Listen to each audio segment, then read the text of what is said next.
Each Crossroads story is based on the actual experiences of American clergymen, pastor, priest, or rabbi, the men who give inspiration and guidance to people at the crossroads of life.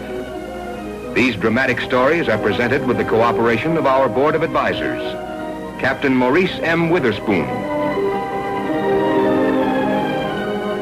Father George B. Ford,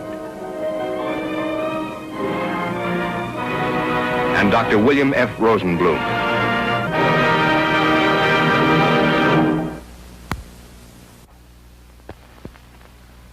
Central Hospital, a house of birth and a house of death, complete with dedicated men in white and angels of mercy, where both rich and poor arrive, some through the front door and others by ambulance in the dead of night to a rear entrance marked emergency. Why don't you guys stop bringing things to our back door in the middle of the night? Ah, now that's more like it. Young and pretty. What's her story? Attempted suicide. Jumped out of a fourth-story window. Some small hotel over on West 49th Street. Fourth story? She wasn't kidding. Lucky she bounced off the awning.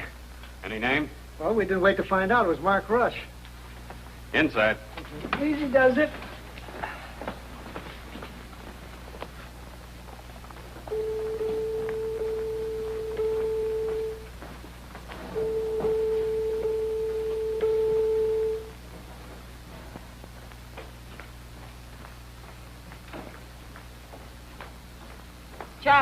Chaplain Ferris.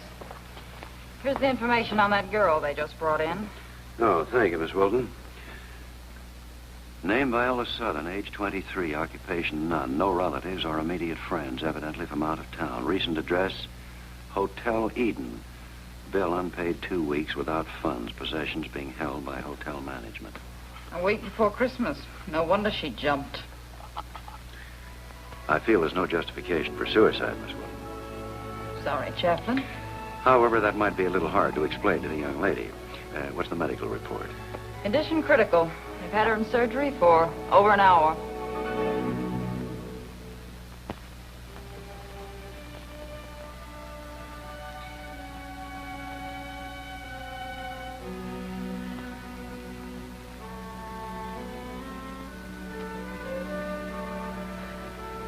There, it's all right.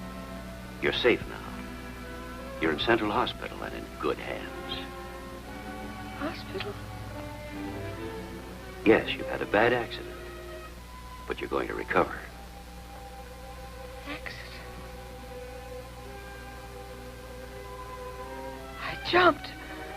I jumped out the window. Oh. But you're all right now. I'm not dead. You're very much alive, my dear. In fact, I wouldn't be surprised if you're not well enough to be home for Christmas. Home?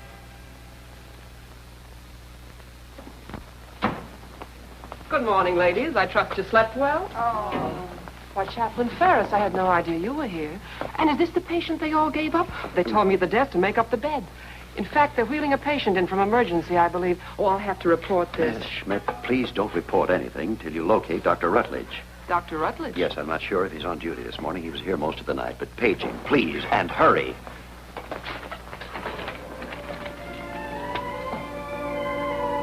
How'd you put the screen around me? Does that mean I'm dying? No, that's just for privacy. You're in good hands now, and the doctor will be here presently. Doctor? Aren't you the doctor? Who are you?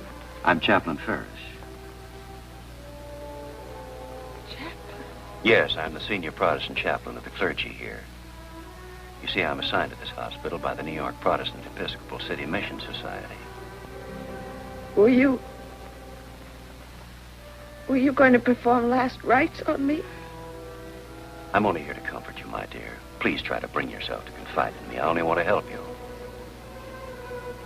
Where's your home, Viola?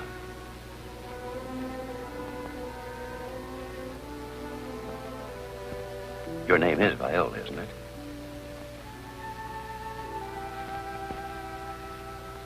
Not my real name. Would you care to tell me what your real name is? I want you to trust me.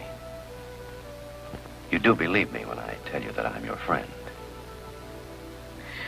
Oh! Now, please try to relax. Do you want me to stop talking?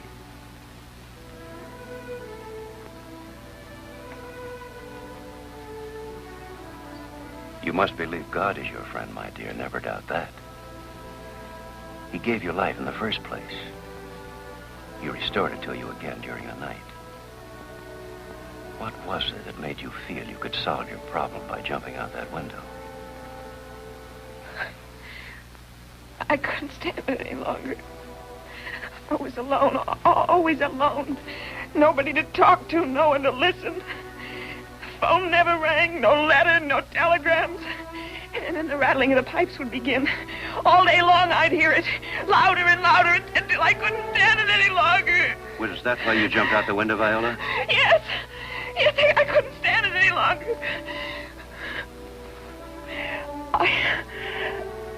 You want to know the real reason why I jumped? Please don't call me Viola. I can't stand the name. That's why I jumped. Because I wanted to kill Viola Southern.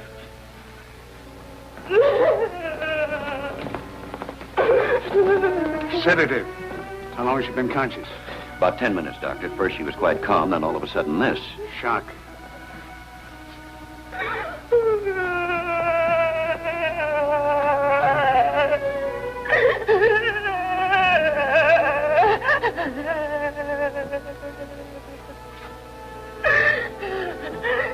Not to be unexpected after the ordeal she's been through. Pulse, fairly normal. Respiration, okay. Color, good. I think she'll pull through physically, despite the damage to her body. Doctor, what about the damage to her mind? Ah, that's a horse of another color. Call Dr. Ashley in psychiatry. Of course, if you don't help me, I can't help you. Then how is it you don't know my real name? That will come later. Your name we don't need at present. The main thing now is to help you.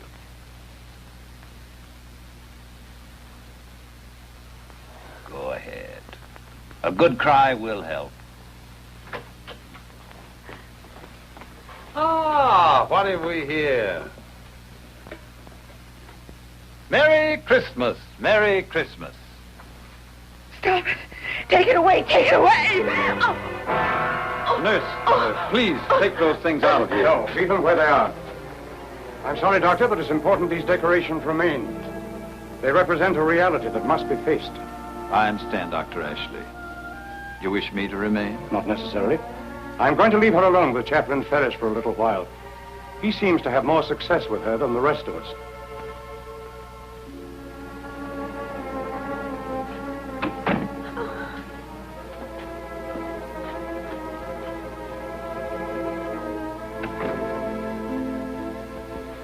What's all this to do about Christmas?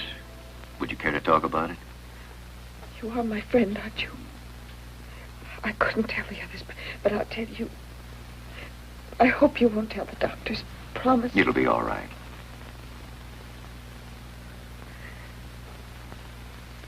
You see that Merry Christmas sign at the foot of the bed?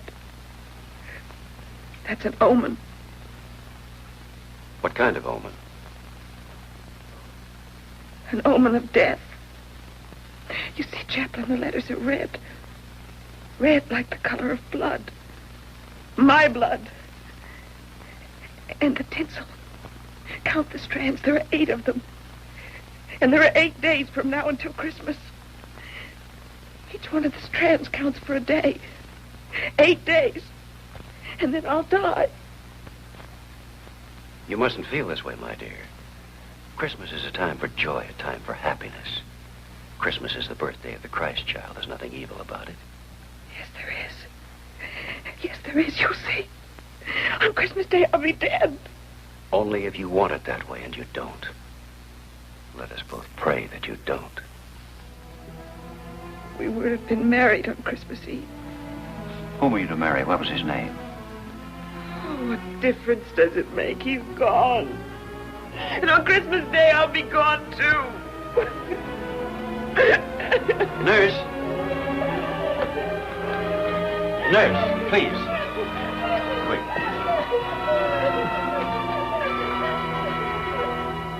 I think Dr. Ashley will bear me out that, medically speaking, she could actually will physical harm to herself. True, gentlemen. If the girl feels this impending doom strongly enough, it's quite possible that Christmas Day would mean her death. Then what's the solution? Well, so far, you have her confidence, Chaplain Ferris. You must try to get her away from this belief of impending danger. There are only 8 days until Christmas, and once we get her past that date, her fear will diminish, and I think we can straighten her out. But right now, you're the only one who can help her. I have another solution, if it can be done.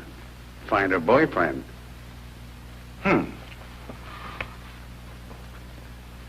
Now, where does a good sleuth begin his search? Oh, yes. At the scene of the crime.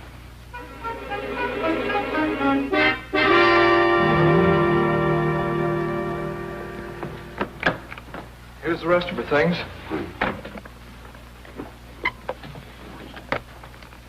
Look, here's a makeup kit. Was she in the theater, an actress? Probably. That's what they usually say they are. Girl loaned the hotel, an actress or a model.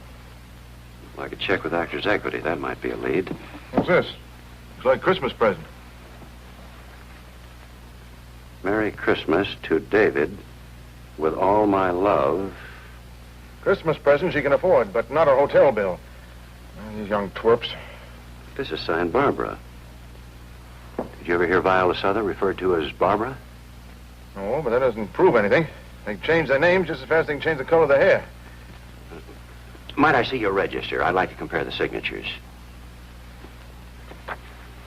She moved in here about 6 weeks ago. There we are. November 2nd, Viola Southern, Batavia, New York. Look, the signatures are identical. And Viola Southern is Barbara. Barbara who? Here you are, Mr. Cobb. Oh, here's a list of her telephone calls. $9.60 worth. Are there any long-distance calls on there to Batavia, New York? All locals. Now, here's one number that reoccurs quite a bit. Bryant 94589. Could we ask information for the address of that number? I know what Bryant 94589 is. It's a rehearsal hall way over on West 44th Street. Take 5, girls. And I mean 5.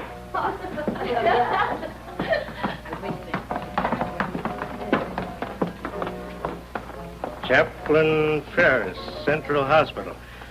What is this, some charity? In a way. A girl named Viola Southern was rehearsing here in a play the early part of this month. I got the information from Actors Equity. She's now in Central Hospital in critical condition. She can't remember her name or her parents. Anything you can tell me about her may save her life. Viola Southern, does that name mean anything to you? I'm afraid not. They come and go like passengers in the subway. A couple of other halls down the block might try them. So I can't help you, Mr. Chaplain. Thanks for your trouble.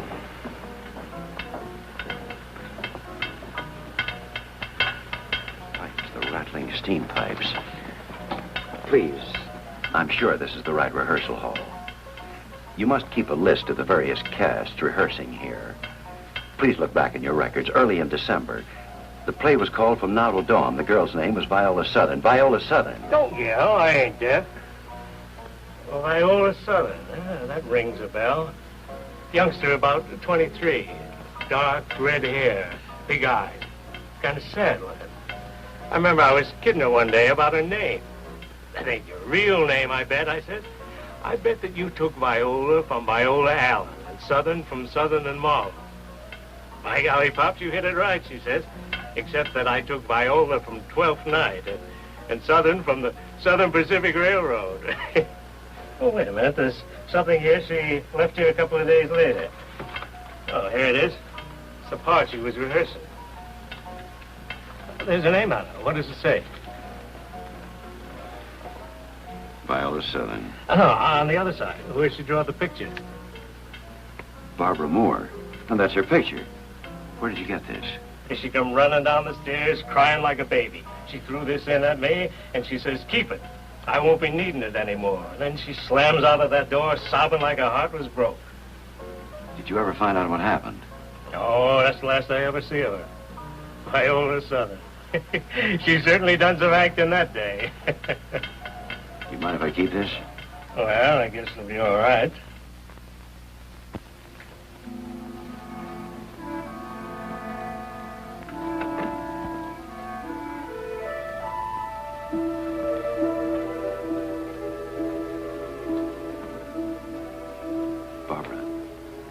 Barbara Moore. Yes. You are Barbara Moore, aren't you? Yes. Who is David? David. Mine's David Walsh. What about David? Where is David now? I don't know. He's just gone. I couldn't go then, but he left anyway. So that's what you quarreled about. He wanted you to go with him, but you were rehearsing in a play. Here's the part you were going to play. The doorman gave it to me. Where did David go? I don't know what you're talking about. David always called you Barbara, didn't he? Now, after the quarrel and after he went away without you, you began to hate the name of Viola Southern. You wished to destroy her. Yes. Yes, that's why I jumped out the window. I failed that time. But look, there are only 2 strands left. Only 2 days before Christmas.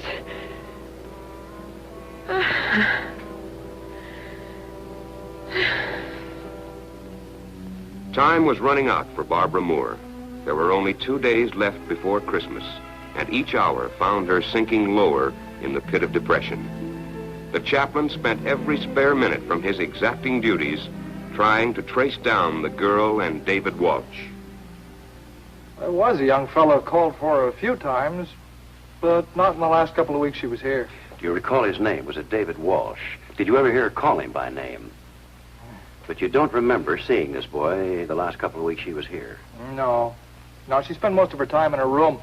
When she did go out, she'd always come back alone. Make a beeline for the desk and ask if there was any mail, and there never was. And she'd stand there for a minute like she was going to bawl, and then head for the elevator. Never bothered to go looking for a job, probably waiting for money from home. Well, thank you, gentlemen, for giving me your time. If any mail or calls come for the girl in the next couple of days, would you be good enough to call me at Central Hospital? Oh, and by the way, her real name is Barbara Moore. Hey, wait a minute. We're holding a telegram for a Barbara Moore. Yeah, here it is. Barbara Moore. Came in day before yesterday. No, wait now. That's against the law. I'll take the responsibility. And a letter came to this Barbara Moore 2 weeks ago.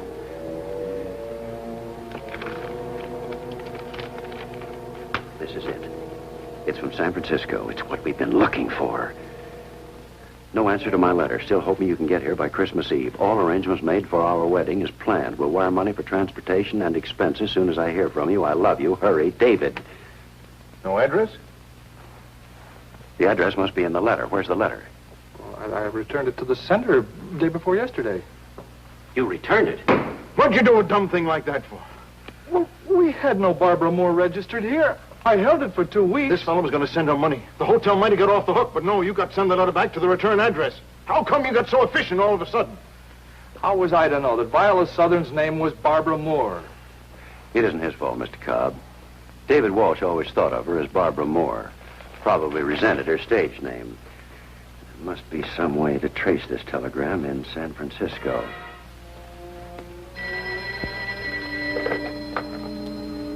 It's for you, Chaplain. San Francisco calling. Yes, Chaplain Ferris speaking. We have located your party. Hang on, please. Doctor, they found him. How in the world did I find him? No address. Well, on every telegram, there's a code number which designates the particular area in the city from which the telegram was sent. I had the San Francisco operator check all the hotels in that area, and at last they found a David Walsh registered.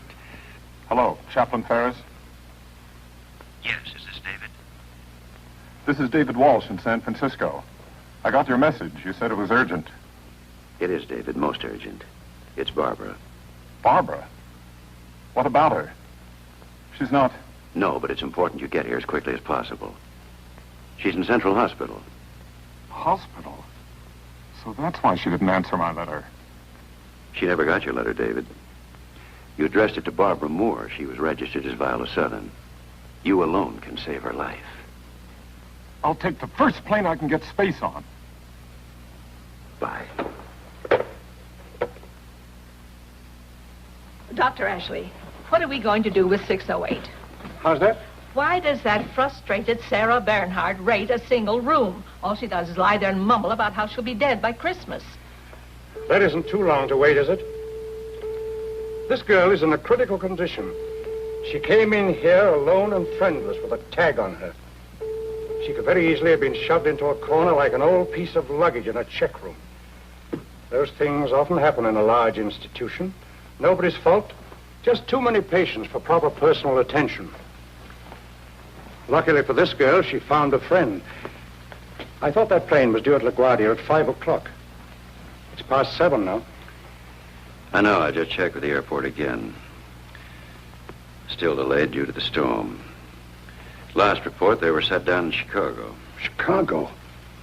But that's 3 hours flight in normal weather. Time of arrival now unknown. They hoped it would be in before midnight.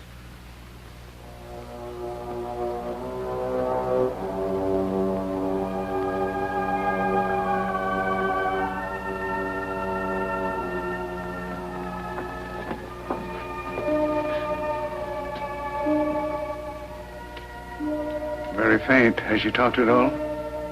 Just seems to be counting the minutes.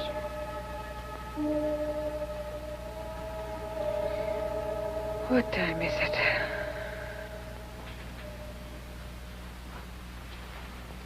It's quite early, Barbara.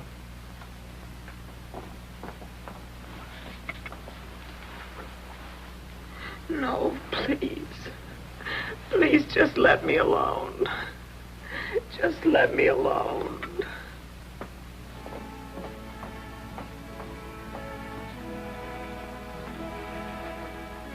Chaplain. Chaplain. I'm afraid.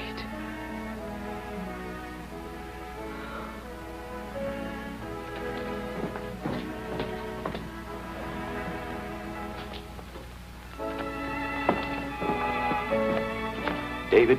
Yes.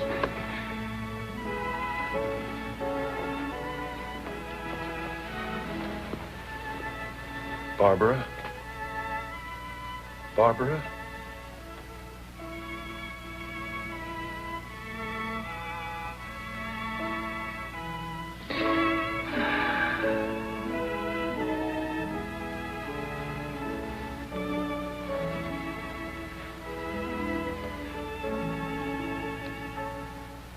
Barbara, it's David.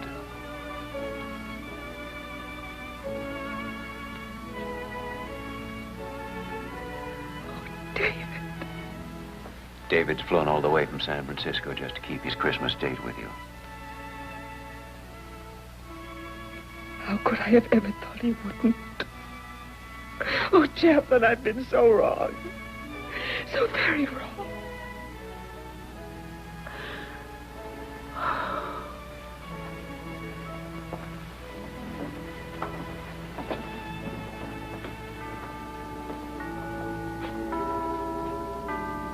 By the way, Barbara, it's 10 minutes past midnight. Merry Christmas.